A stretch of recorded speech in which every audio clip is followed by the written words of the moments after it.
shouldn't have been there. My friend was supposed to be alone.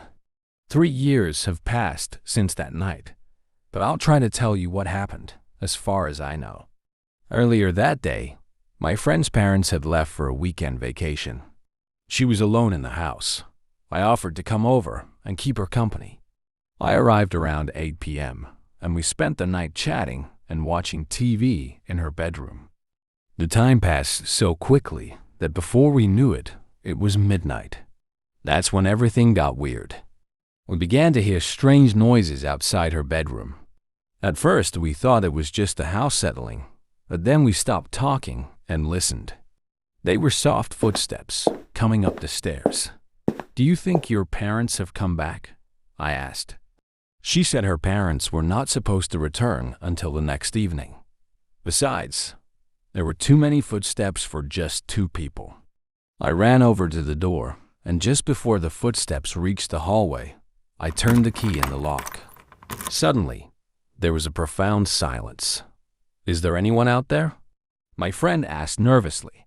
We were sure there was someone outside, but who could it be? Just then, we heard a beep. We whirled around and stared at my friend's laptop. She had just received an email. She opened it.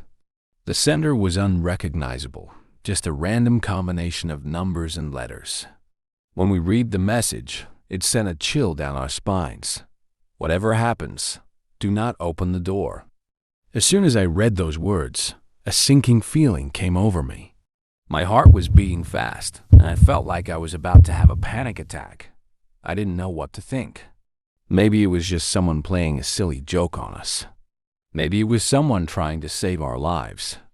Now we knew there was someone out there, behind the door. Suddenly, we heard a voice. It sounded like my friend's mother. "Please open the door.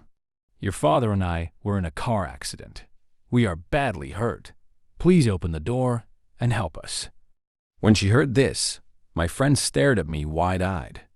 I can still remember the expression on her face. She was in shock. Neither of us knew what to do. "Please open the door," a male voice pleaded. "We need your help." It sounded just like her father. My friend and I just stood there for a few seconds, frozen to the spot.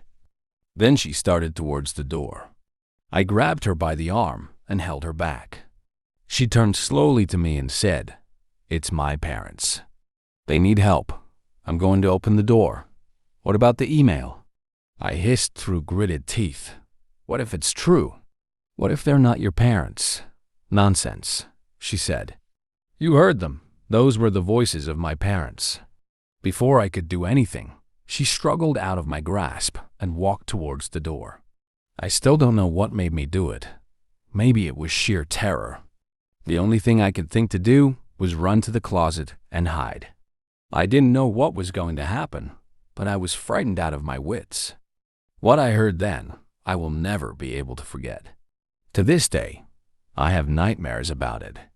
My friend opened the door, and all I could hear were her screams. They were blood-curdling screams, filled with pain and terror. I couldn't help her. All I could do was cower in the closet, keeping perfectly still, praying that I wouldn't be found. I don't know how long I stayed there. It could have been hours. By the time I felt safe enough to come out, it was morning. The bedroom was empty, and the door was open. My friend was nowhere to be found. I ran all the way home and called her parents. When I managed to reach them, they told me they were still on vacation. I told them what happened the night before, and they immediately called the police. They searched for days, but they never found my friend. I doubt they ever will. I don't know what happened that night. I don't know who or what it was that came and took my friend away, but I know they were out there. I also know that I shouldn't have been there that night. I shouldn't know that they exist. I know someday they will come for me, but whatever happens, I will not open the door.